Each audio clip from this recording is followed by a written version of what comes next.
Hi, welcome to the latest episode of Startup Strides. Today, my guest is Benjamin Tenmann. He's a CTO at ScienceMachine. Welcome, Ben. Thank you, Javid. Happy to be on.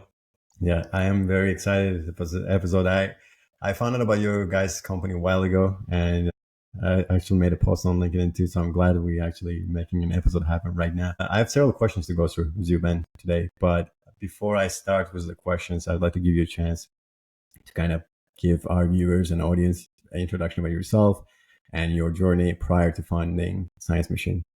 Yeah, sounds good. Yeah, and thanks so much as well about the kind of posts you did about us as well. Appreciate it. Get a bit of extra publicity.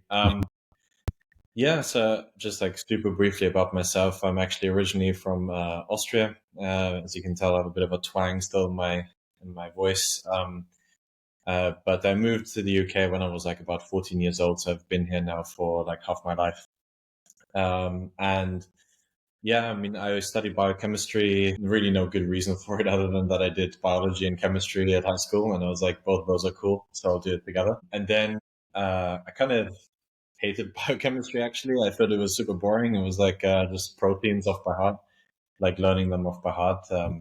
But then I did kind of by chance a computational biology master's at Cambridge, and I like absolutely loved that because I think for me it was like the combination of computational biology and the computational and the biology that made it so much fun. And then I kind of went into AI drug discovery for a few years. I worked at a company called BenevolentAI and then at one called Relation Therapeutics. And I was really sort of focused on building AI models for drug discovery scientists. So basically helping them discover better drugs more quickly and more efficiently. And then about a year ago, or a bit more than a year ago, I met Lorenzo, my co-founder, and we then sort of started the journey that we're on now.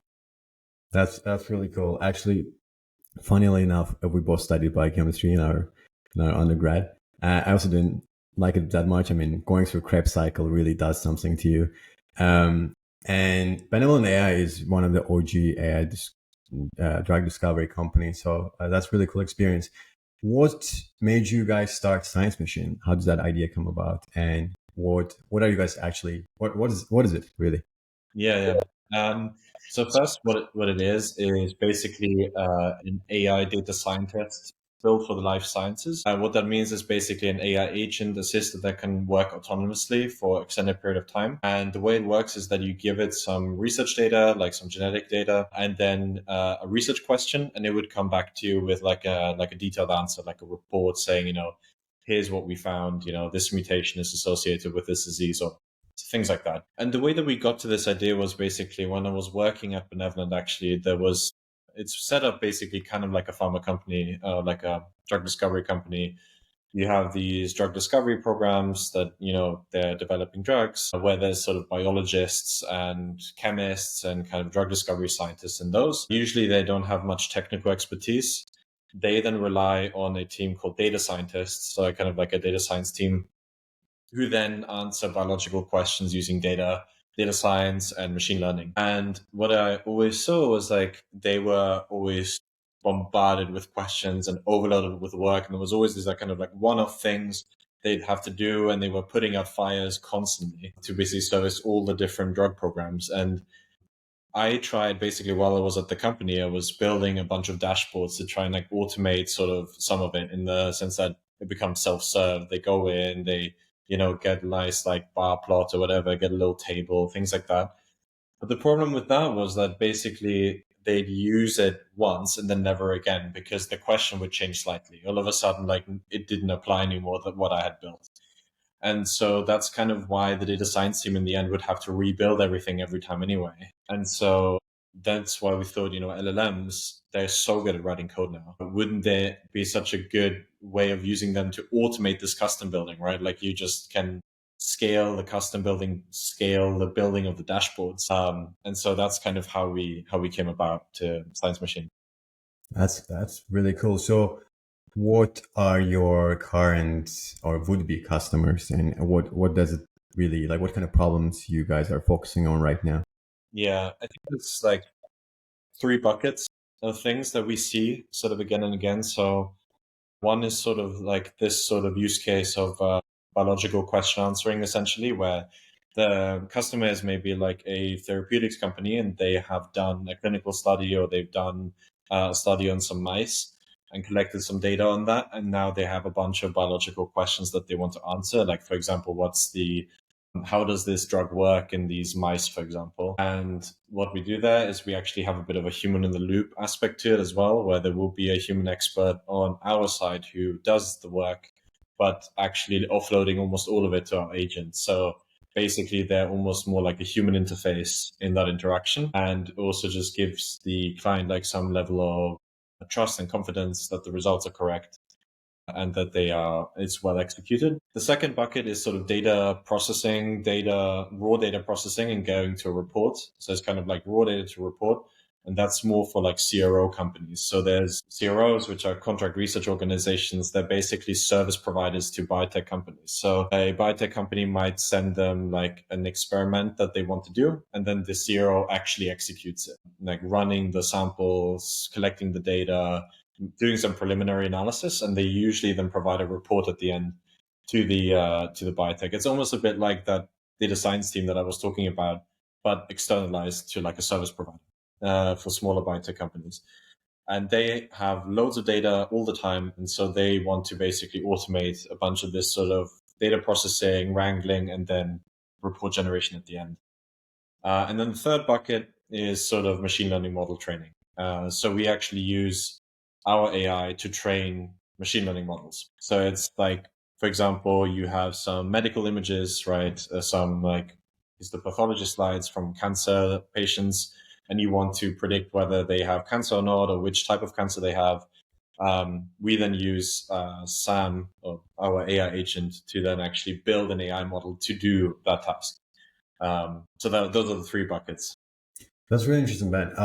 In a way, it's like three companies in one, because there's some companies that are do the image, processing for histology, for radiology, right? Why did you guys decide to do like all those three things at the same time and not like focus on one and just go deep into that?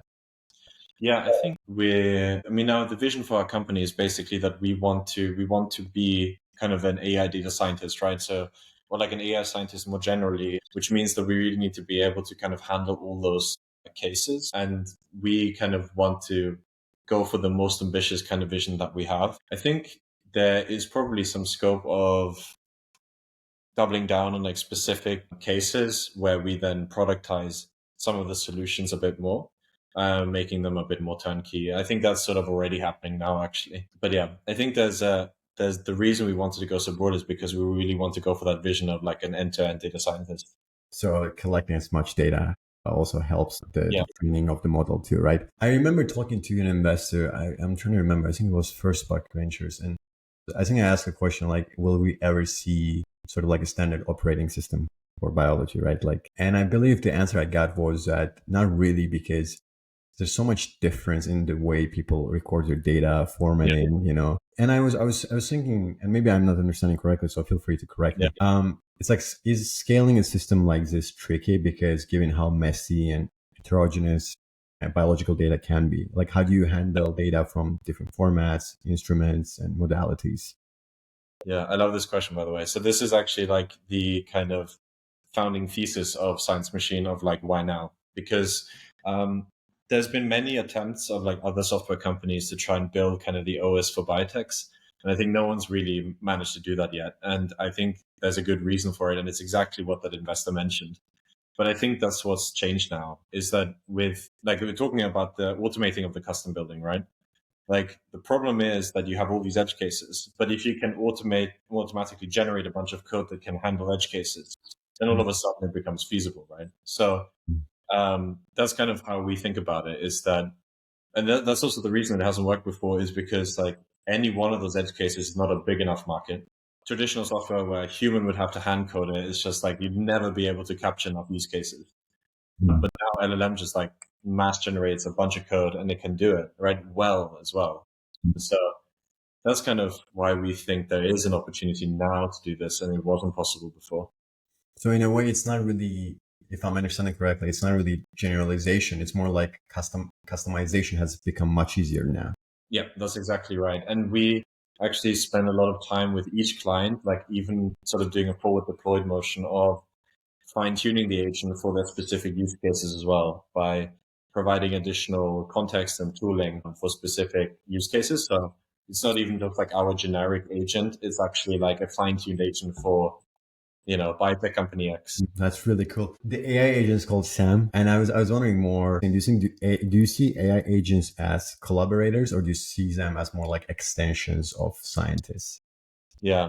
A different way of putting it would be like, do you see them as like co-pilots versus FTEs, right? I mean, our vision for sure, like we're shooting for the FTE vision, because I think that's where a much bigger opportunity, and also I think where the puck is going at the end of the day. In terms of the value you can unlock, it's just like so much more if you can basically tap into labor spend rather than, just sort of like a productivity tool for technical people. We really love unlocking companies that have like no technical people or maybe one technical person doing like, all this stuff that they weren't able to do before versus, kind of optimizing the science team in a big pharma company by 20%, right?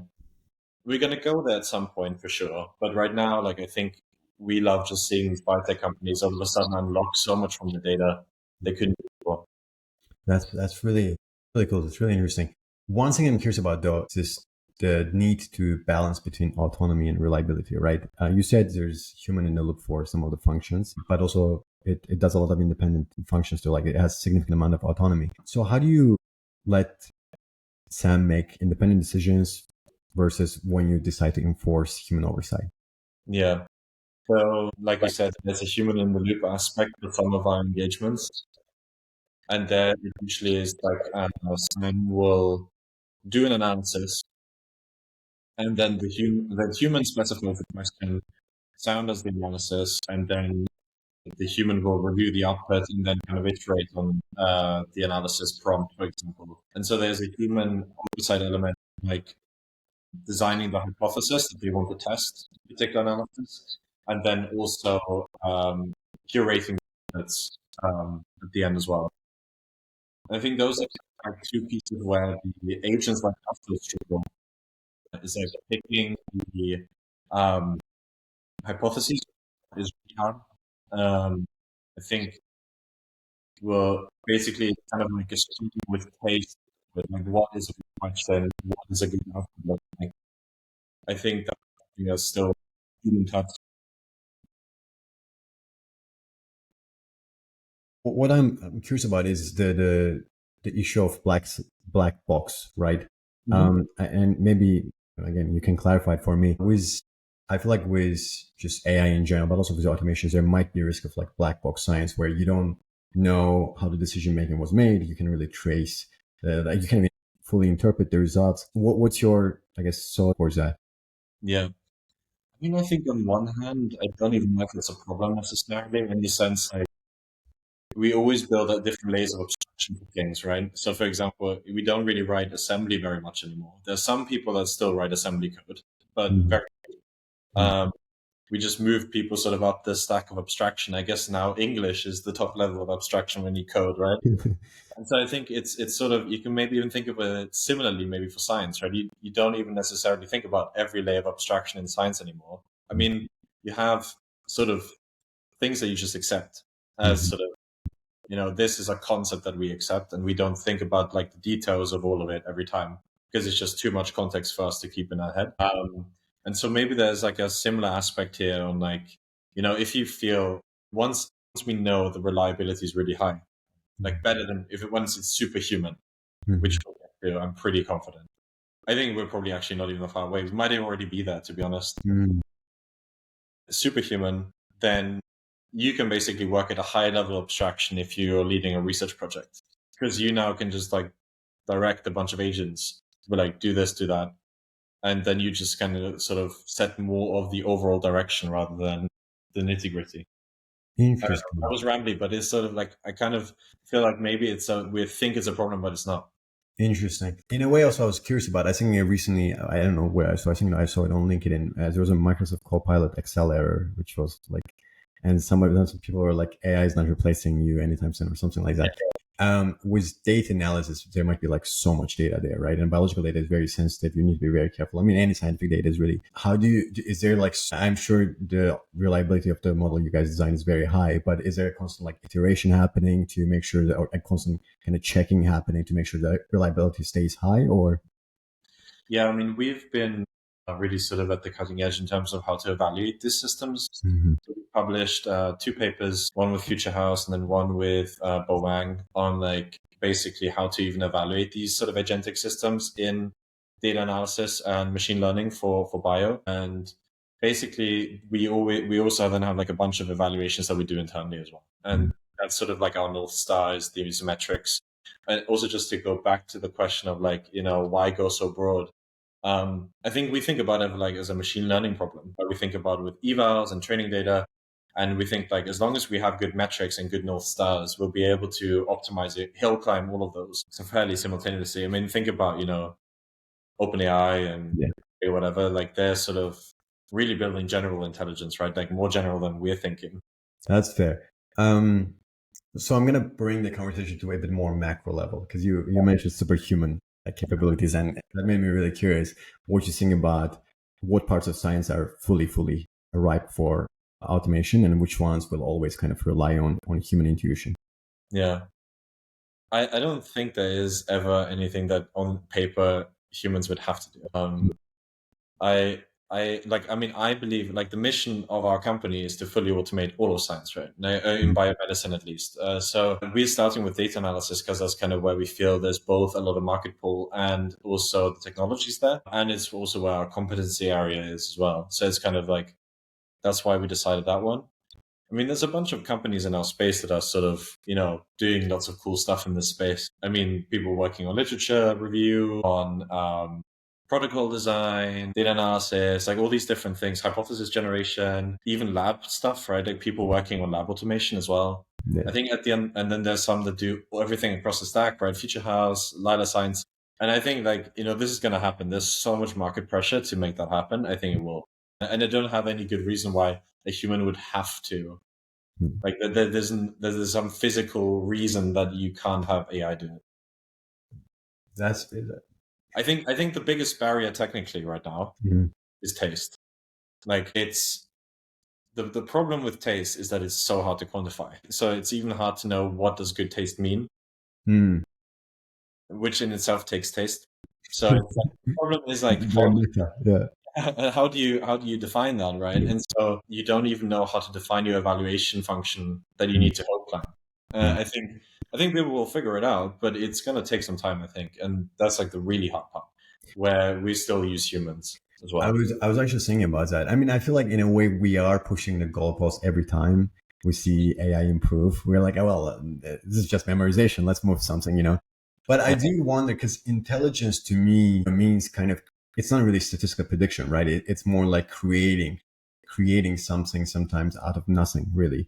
Like looking at Albert Einstein, Newton, right? I feel like there's an element of creativity for intelligence. I mean, to be honest, to this day, I don't think we fully define what intelligence really means, right? And I do wonder because scientific discovery is obviously very much scientific. Mechanical process often too, but also sometimes it's very purely artistic, creative kind of discovery. And I do wonder like how AI will approach that. But you're saying, and I'm curious to hear your thoughts about that too. But also you're saying we are moving in that direction. And I'm curious, what are you saying like the role of scientists will be? I mean, like I said, I think it will basically be like I think it's just like the projects will get so much more ambitious. I think like we can actually do way more interesting, ambitious research. Like I think for sure because you've done biochemistry as well, right? So when you like look as context, when I did my cancer module, there would be 15 lectures, right? And there were in lecture 2 we covered a particular protein in a particular context, and then lecture 11 that same protein was mentioned again in in the background in the different context, right? And then you were like, oh my god, I remember that this protein got mentioned somehow, right? You just can't keep it in your brain, all this stuff. And this is just like looking at one very specific, kind of domain, very specific area.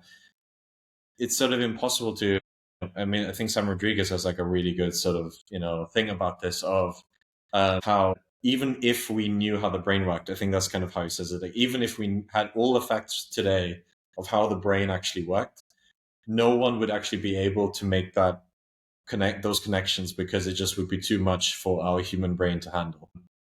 And so I think like with AI, you can just make these research projects like way more ambitious because now you can just manage so much more context. Because like as a human, you'll just compress it all and work at a high level abstraction, and then the agents have to worry about all the detail, right? So it's in a way like every scientist would become a PI, while Basically, in a way, I guess there'd be fewer scientists probably. fewer scientists. But I think it's sort of similar, in software engineering. I think, well, a friend of ours has like a good way of comparing this. Like he thinks basically software engineering will become like the music industry, which is that the market gets bigger, but the number of players gets smaller. So you have basically a few number of people that share up a much bigger market. And I think that's probably what's going to happen here too, most likely. Maybe there will be some citizen science, right? But yeah. Well, it's really, AI is really, I think it's way more massive than industrial transformation. I think it's a completely different ballgame. It's affecting every aspect of our lives and of our future. But what do you think about the creativity aspect of intelligence? Do you think, because right now to me, AI seems like more like very advanced, very well polished statistical prediction, right? What do you think about the creativity elements that requires a scientific discovery? Yeah, I mean, I think that, yes, of course, it's statistical, right? It's a statistical model, but I don't see why that couldn't be creative. Yeah, I guess like RL is sort of the weird one, and like it's kind of the weird thing that sort of makes it not just next token prediction. Well, it's next token prediction, but it's not just interpolating, right? In some way. The thing I would also say though, like even if it was just interpolating, right? Like if it wasn't a reasoning model, but just like the traditional LLM, that already would create like super interesting hypotheses because it could like interpolate between these like very disparate areas, right? That a human might not see the connection of, which would fit perfectly with like next sort of token prediction, because it would just be like, okay, what's the likely next word? It would be, even if these two are very disparate, they come up in very similar contexts, so that together. I think that's sort of what happened probably with what Future has released on like the Robin paper, I think, where they showed some novel hypothesis, which I think was in the end sort of novel in that it was like kind of a particular pathway tested in a different context, because it's been very, I guess it pattern matched right across the literature. If AI continues to produce and creates this novel discovery, scientific discoveries, and just the pace increases rapidly, right, of scientific discovery, do you think it might outpace the pace we can actually test them out and, in practice in labs and etc.? Yeah, I mean, I guess whenever you test things in the lab, there's always like you go at the speed of traffic at the end of the day. I think like on the therapeutic side, no question, right? I mean, I think that's the case already. It's been like that for a while, just because you've got clinical trials. But yeah, I mean, I guess even if you have automated labs, it's still like the experiment takes you 3 weeks, right? Yeah. And I guess another question about AI, let's say AI does create, it's acting like a sole researcher, creates a very novel discovery, or it conducts original scientific research. Who gets the credit? Who gets the authorship? How do we change? We're essentially going to change the scientific method and scientific approach, right? So what do you think about that? Yeah, it's super interesting. I really like what Anthropic did there. They included Claude as a co-author on like one of the papers they did. Oh yeah, was it a paper for Apple? Yeah, it was the illusion of thinking or something like that. Yeah. So you're saying essentially AI agents will become kind of independent identities that we'll include in papers and stuff. Yeah, I mean, it's a little bit cultish when you put it like that. I don't love that because at the end of the day, they are just like, programs and systems. We shouldn't like, anthropomorphize them too much. But at the same time, it's an interesting question. I don't know, but we'll find out. We'll find out. I guess it's going to be new fields of philosophy and legal studies that will come into existence with AI agents too. I guess let's bring it back to your company. From a technical standpoint, building such an ambitious company from ground up, What have been the most challenging aspects, elements? Technical or just in general? You can say technical, you can say general, whatever comes to your mind. I think so in general, well, technically, I think again, like it was just sort of taste is sort of the really hot part. That's really challenging. There's actually some really challenging things on infrastructure, which I was surprised by. So not anything to do with AI, just about like how to deploy and manage the compute has been quite challenging, actually. There's all sorts of weird edge cases and things like that that you need to manage. Then I guess in general, I think hiring is hard, or I should say hiring well is hard. Like there's so many parameters that you need to have a fit for it to be a good hire and for it to work out. And I think that's like really, really hard to do. And the best people always are in really good positions. And so getting them to decide to leave their nice, very nice place is hard. But I think that the alternative is a lot harder in that, like, if you don't hire well, then that makes things just worse. So I think that's kind of the thing that is currently on my mind a lot, because we are hiring, right? I actually had a question about hiring, and I was going to ask, how do you hire for, what kind of qualities you look for people that would thrive at ScienceMachine? Yeah, taste. Taste and talent. Everything else can be learned, to be honest. What do you mean by taste? Can you define it a bit more, elaborate? I wish I could. It's really hard.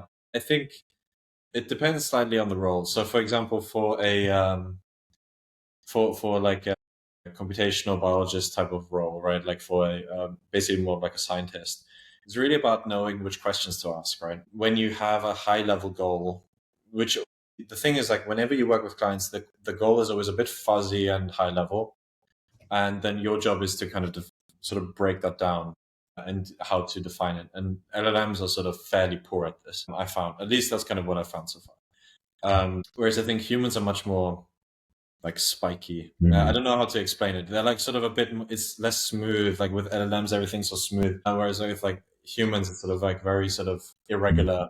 And it depends on like, the irregularities have good taste or like are well positioned. I don't know how to say it, but it's like they know which questions to ask and they know what good looks like on the other end.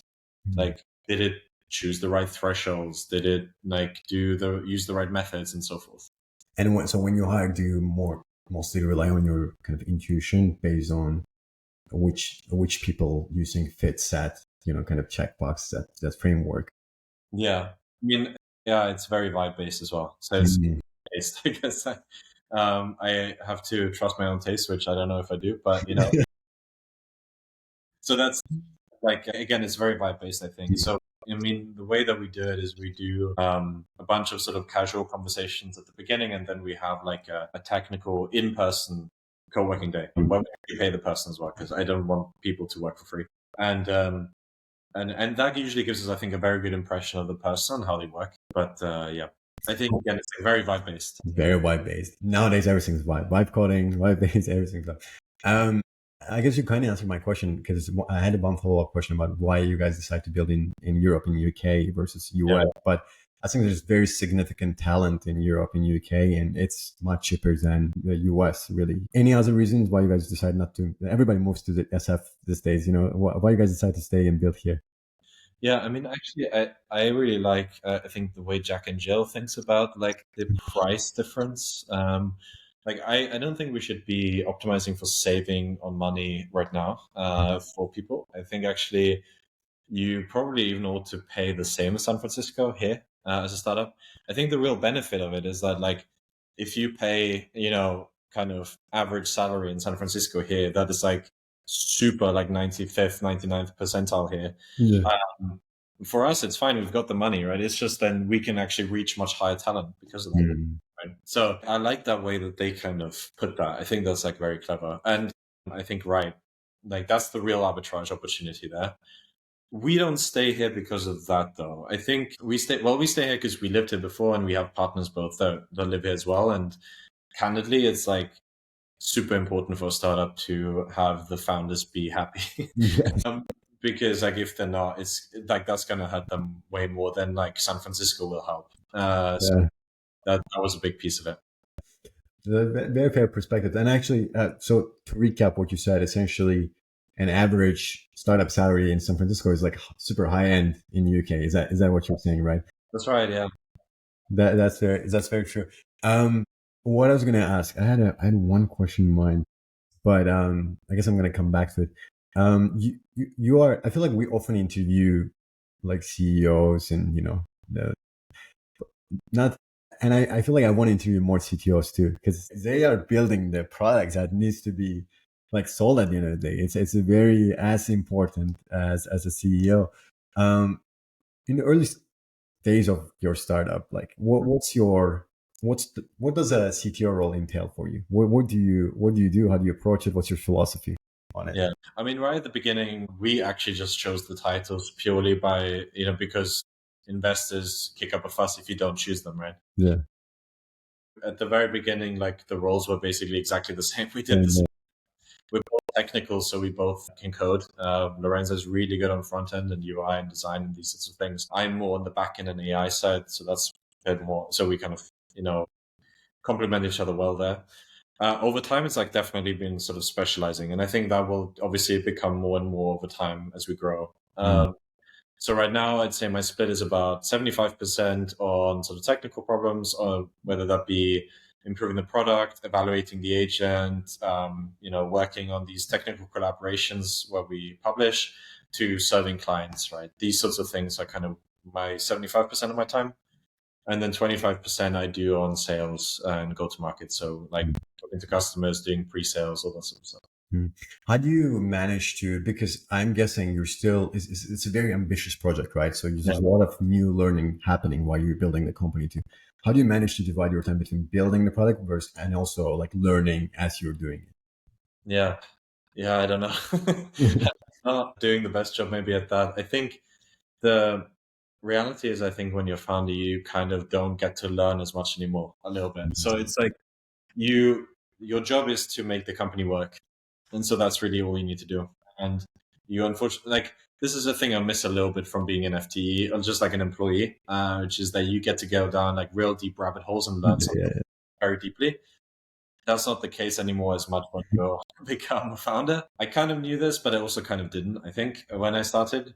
It's fine for me, actually. I quite like being on the high level and sort of, I actually like being more on sort of direction setting of things, more than like going super deep on bug fixing, because I've done a bunch of that. But yeah, the answer is you do a lot less of that now.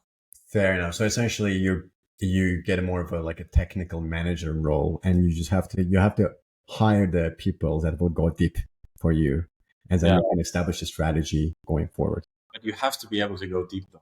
Mm. Because otherwise you just won't be able to tell when something is not done the right way. And so of course, I still own the product and I still do most of the actual work and the contribution. Yeah. For example, if like there's now bug fixing and things like that needs to be done, it won't necessarily be me that actually goes and does it, but I can if I have to. Right? You have to. Fair enough. So full ownership of the essentially. Yeah. The product. I was curious because mentioned. I remember my question. You mentioned founders need to be happy, and I feel like lately there's a huge push on 996. Yeah.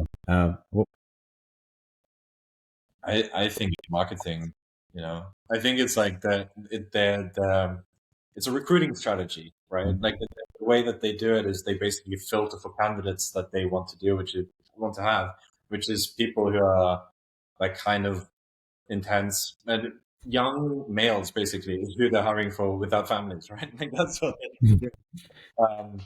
I was in San Francisco recently. No one was bloody working 996. I was the last person in the office. In the right place, but I had some friends there that were in hacker houses. They didn't start working till 11 a.m. So I think that's nonsense. I don't think that they do that.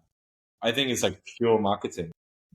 But I think I think the reality, the way we think about it, is we set ambitious goals at the start of each week, and then we try everything we can to hit them every week. And whether we finish at whenever 4 p.m. or 10 p.m. doesn't really matter. What matters is if we hit our goals, right? I think 996 is performative. Finally, hearing refreshing perspective. I appreciate that. Very honest take. In terms of, so we talked about the macro stuff. We talked about your company. I think one of the investors in your company, Nucleus Capital, right? And there's a Revent, and there's some more too. And what I was thinking about is choosing a VC partner is quite important too, because it's not just deployment of capital. It's also like helping with the strategy, helping with the market, helping with the right introductions, with later stages, etc. How do you approach? What's your philosophy on partnering with VCs? How do you choose which VCs investors to partner with? Mm-hmm. Yeah, I mean, I think we've been super lucky with both Revent and Nucleus. Nucleus partnered with us a bit before Revent, and they've always been super helpful on like understanding the stage that we're at, and we're still figuring things out and all these sorts of things, and just sort of like being really supportive. Revent has really helped us with like getting to some customers and also getting the right advisors on board as well for like go to market and sales. So yeah, I agree. It's like super important. I think the way that we think about it is like around that. Like first of all, is that do they understand what it takes when you're an early stage company? Because the reality is when you're really early stage is that like things are so unclear. Like you have no idea what you're doing and you're just sort of tapping around in the dark. And there will be long periods of time where things feel like they're not progressing from the outside, right?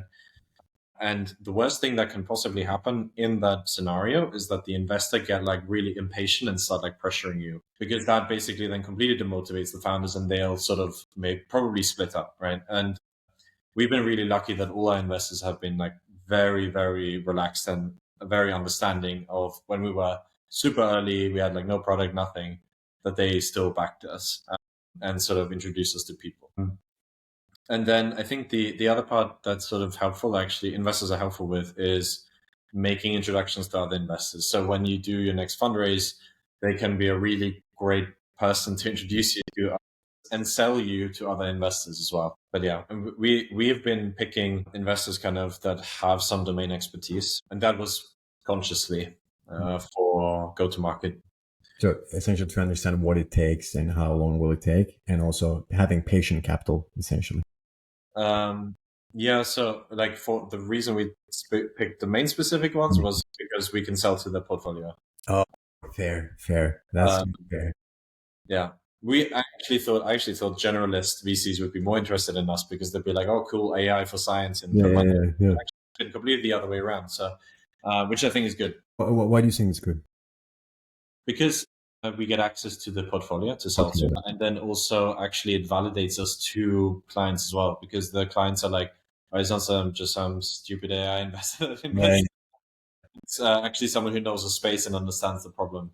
That's very true. This has been such a lovely episode, Ben. I genuinely like enjoy talking to you, and we're coming towards the end of our episode. I have one more question to go, and that question is going to be more to tie everything together. Is there going to be some people who are aspiring entrepreneurs, founders, students who might watch this episode and want to start something of their own? What advice would you give to them? Yeah, I think I'll be careful with giving advice because I just know that it changes for everyone. I think like I can talk about what really helped us in the other days.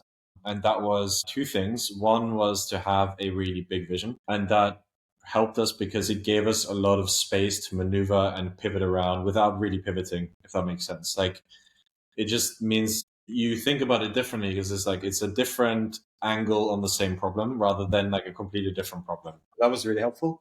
And then the second thing that was really helpful was being very clear about the sort of business model that you want to pursue, or the business model you definitely do not want to pursue. So for us, that was when we were very early on, there was a lot of questions around, okay, you're going to discover your own drugs and this sort of stuff, right? And we were like, fuck no.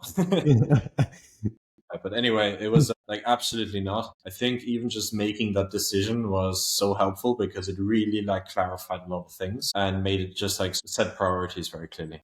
So having sort of giving yourself enough room to wiggle around, but also having enough clarity to set like good milestones. Yeah, these two things are a little bit contradictory, but I think they're like slightly different things. So I think like one is sort of the problem space. Yeah. They're linked, but like if on this one is sort of the problem space, one sort of the business space, and so I'm thinking like, you want to have clarity in the business side, and then kind of leave yourself some leeway on the side.